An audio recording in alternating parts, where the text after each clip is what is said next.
Good morning students.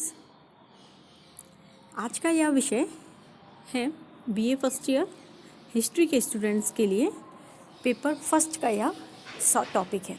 Topic का नाम है संगम युग। संगम युग के बारे में बताने से पहले थोड़ा सा मैं दक्षिण भारत के बारे में आपको बताती हूँ।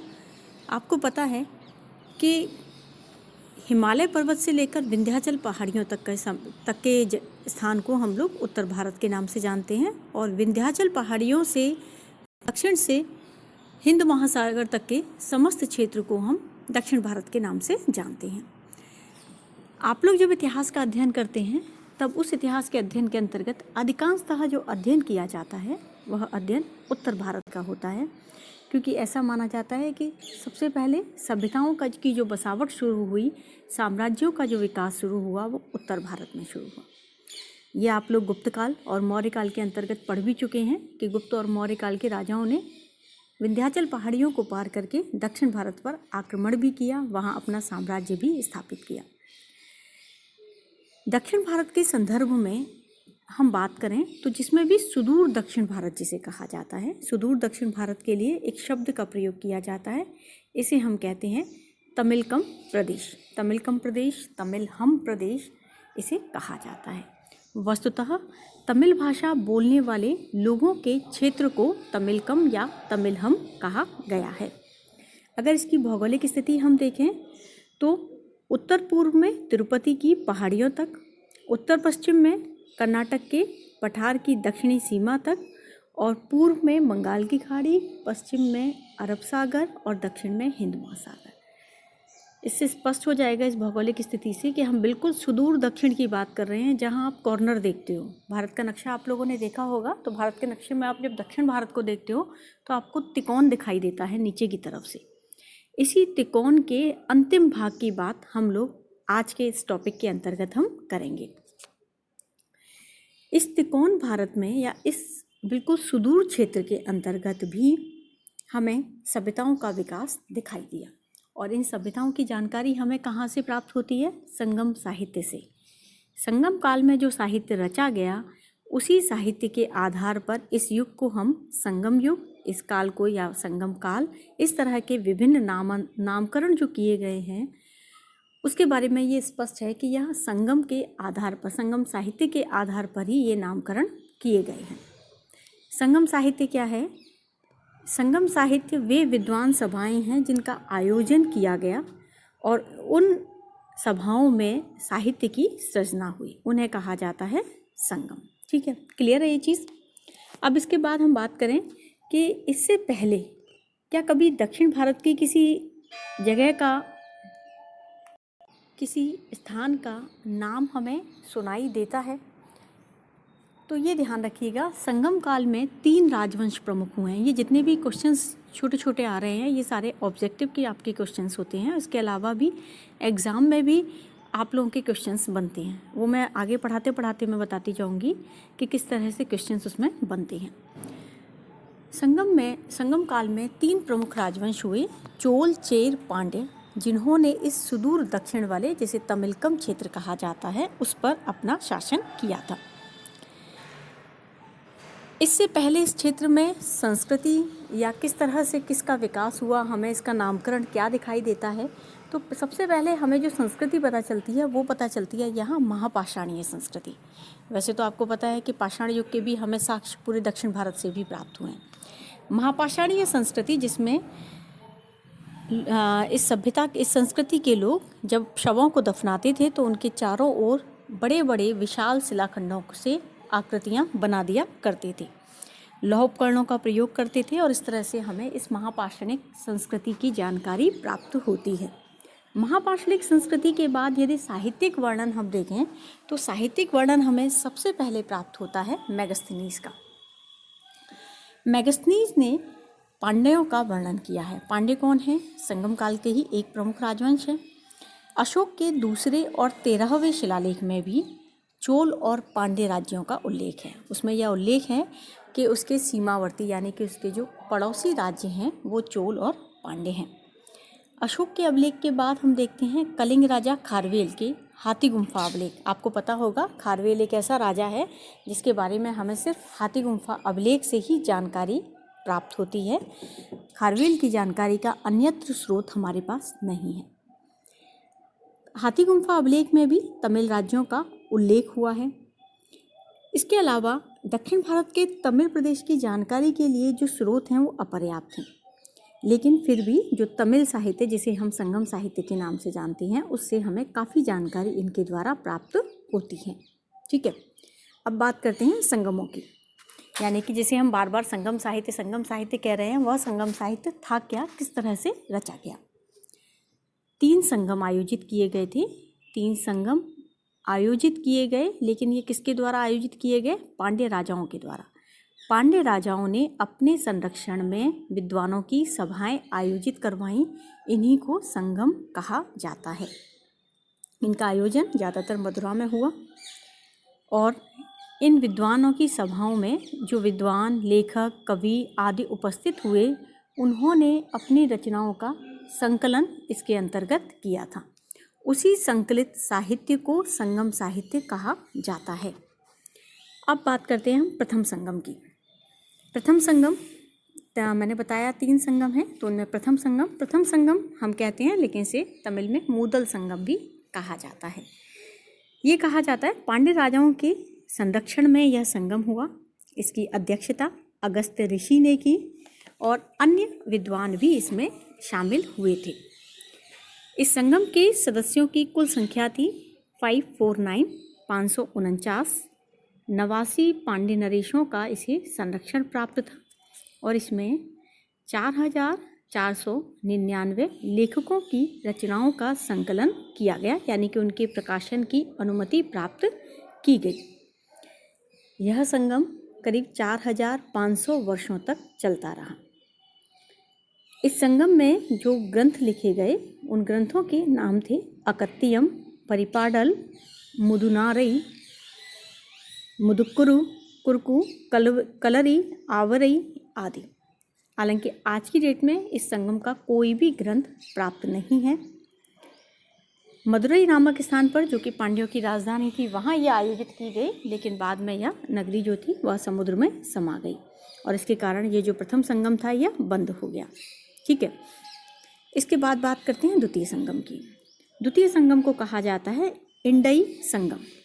मुदल संगम प्रथम को, दूसरे को इंडई संगम। ये भी पांड्य नरेशों के संरक्षण में हुआ। द्वितीय संगम कपाटपुरम या अलेवई में आयोजित करवाया गया। इस संगम की प्रारंभ में अध्यक्षता अगस्त्य ऋषि ने की। बाद में उनकी मृत्यु के पश्चात उनके शिष्य तोल्काप्पियर ने इसकी अध्यक्षता की। इसकी सदस्य संख्या 49 थी और इसे 59 पांड्य राजाओं का संरक्षण प्राप्त हुआ था। परंपरा के अनुसार इस परिषद में 3700 कवियों की रचनाओं को संकलित किया गया था और यह करीब 3700 वर्षों तक चलती रही। इस संगम में 8149 ग्रंथों का संग्रह किया गया। ठीक है, बात याद रखिएगा, इसमें भी सदस्य 49 थे। पांड्य राजा जिन्होंने संरक्षण किया वे 59 थे। लेखक करीब 3700 थे और इतने ही वर्षों तक यह चलती रही थी। इसमें 8149 ग्रंथों का संकलन किया गया। इसके जो प्रमुख ग्रंथ थे वो हैं तोल्काप्पियर इसके रचनाकार थे, तोल्काप्पियम, अगत्तियम, मापुराणम, कली, न्यालमाले, कुरुक आदि। ठीक है, इनमें से तोल्काप्पियम आज भी हमें उपलब्ध होता है। ये जो नगरी थी कपाटपुरम या अलेवई, ये भी समुद्र में विलीन हो गई और इसीलिए द्वितीय संगम का भी अवसान हो गया। तृतीय संगम को कहा जाता है कूडल संगम। ये कहा गया कि यह जो तृतीय संगति थी इसे भी पांड्य राजाओं ने अपनी नई राजधानी मदुरई नगर में स्थापित किया, वहाँ आयोजित करवाया और यह 1850 वर्ष तक चलती रही। इसके 49 सदस्य थे और 49 पांड्य राजाओं ने ही इसे संरक्षण दिया। द्वितीय और तृतीय में सदस्यों की संख्या सेम है, याद रखना, राजाओं की डिफरेंट है। 449 कवियों की रचनाओं को संकलित किया गया और इसके अध्यक्ष महाकवि नक्कीरर थे। ठीक है। इसके अलावा इस संगम में रचनाएं जो लिखी गई वो थी नेदुन थोकई, करुण थोकई, नत्री नई, एनकुरु नुट्रु, पदित्रुपट, परिपादल, कुथु, वरी, परिसई, चित्रसई आदि। सबसे महत्वपूर्ण बात है कि इस काल के प्रमुख पांड्य राजा थे, उनके नाम भी हमें यहाँ प्राप्त हो जाते हैं। और संगम युग में जिसे हम संगम साहित्य कहते हैं, उसमें ज़्यादातर इसी संगम के अंतर्गत निर्मित जो रचनाएं थी, उन रचनाएं ही हमें प्राप्त हैं। ठीक है। अब है कि संगम साहित्य जिसे हम कहते हैं, यह संगम साहित्य में प्रमुख साहित्य कौन कौन सा है। संगम साहित्य यानी कि कुछ प्रमुख साहित्य के बारे में मैं आपको यहाँ बता रही हूँ। अब जैसे तुल्कापियम संगम साहित्य का महान ग्रंथ माना जाता है। द्वितीय संगम में लिखा गया तमिल व्याकरण का सबसे प्राचीन ग्रंथ है और अगस्त ऋषि के सबसे जो योग्य शिष्य थे, जिनका नाम था तोल्कापियर, जिन्होंने द्वितीय संगम की अध्यक्षता भी की थी, उन्होंने इस ग्रंथ को लिखा था। इस ग्रंथ के 3 खंड हैं और 9 हर खंड के 9 उपखंड हैं। ठीक है। इस तरह से एक बड़ा विस्तृत ग्रंथ है। सबसे महत्वपूर्ण कि इस ग्रंथ में हमें वर्ण विचार, व्युत्पत्ति, शब्द व्युत्पत्ति के साथ साथ तत्कालीन सामाजिक, आर्थिक, राजनीतिक और धार्मिक स्थितियों का भी वर्णन प्राप्त हो जाता है। इसीलिए यह ग्रंथ हमारे लिए महत्वपूर्ण है। इसके अलावा एक और ग्रंथ है जिसका नाम है एट्टू थोकई अष्टपद्मावली जिसे हम कह सकते हैं, यानी कि 8 पद्यों का संग्रह है। 8 कवियों की रचनाएं हैं जिनका संग्रह एट्टू थोकई में किया गया है। ठीक है। इसके बाद है पत्तुपादव 10 गीतों को कहा जाता है, तमिल भाषा का शब्द है। पत्तुपादव में 10 गीत शामिल हैं और इनमें नक्कीरर का रचित गीत नेडुन लवादई भी शामिल है। नेडुन लवादई किसने लिखा है? नक्कीरर ने लिखा है। ठीक है। इसमें वियोग व्यथा का चित्रण है, वो भी हमें इसमें प्राप्त होता है। तो इस तरह से संगम साहित्य के प्रमुख ग्रंथ हैं तोल्कापियम, एट्टू थोकई, पत्तुपादई। इनके अलावा और ग्रंथ में बहुत ज़्यादा आपको नहीं बता रही हूँ क्योंकि आपके लिए भी नाम याद करना बहुत मुश्किल रहेगा। 2 महाकाव्य हैं इस काल के जो प्रमुख हैं। ये 2 महाकाव्य हैं जो प्रमुख हैं, वो हैं सिलप्पदिकारकम और मणिमेखलाई। सिलप्पदिकारकम के लेखक के विषय में बहुत अधिक नहीं पता, लेकिन फिर भी ये कहा जाता है इलंगो अडिगल इसके रचयिता हैं, जो चेर राजा सेन गुट्टुवन के भाई थे। लेकिन ये एक अनुश्रुति है, स्पष्ट हम इसके बारे में नहीं कह सकते। इसमें एक व्यथा का वर्णन है, एक कहानी का वर्णन है कि कोवलन और कन्नकी, इन दोनों की कथा का इसके अंतर्गत हमें वर्णन प्राप्त होता है कि कन्नकी जो है वो बौद्ध भिक्षु बन जाती है और उसके पश्चात वो मृत्यु को प्राप्त होती है। मणिमेखलाई ये कहा जाता है सिलप्पदिकारकम का ही आगे का भाग मणिमेखलाई के रूप में लिखा गया और इसकी रचना एक बौद्ध व्यापारी थे जिनका नाम था सित्तलई सतनार, उन्होंने की है। यानी कि सित्तलई सतनार ने सिलप्पदिकारकम की कथा को ही आगे बढ़ाया है और उसमें उन्होंने कोवलन की प्रेमिका माधवी की पुत्री मणिमेखलाई का वर्णन किया है कि वह बौद्ध भिक्षुणी बन जाती है। ठीक है। और इसके अलावा इसी से ये माना जाता है कि इन दोनों ग्रंथों को तमिल साहित्य का इलियड और ओडिसी कहा गया है कि ये दोनों महाकाव्य इतने अधिक महत्वपूर्ण हैं कि इन्हें इलियड और ओडिसी के समान प्रमुख माना गया है।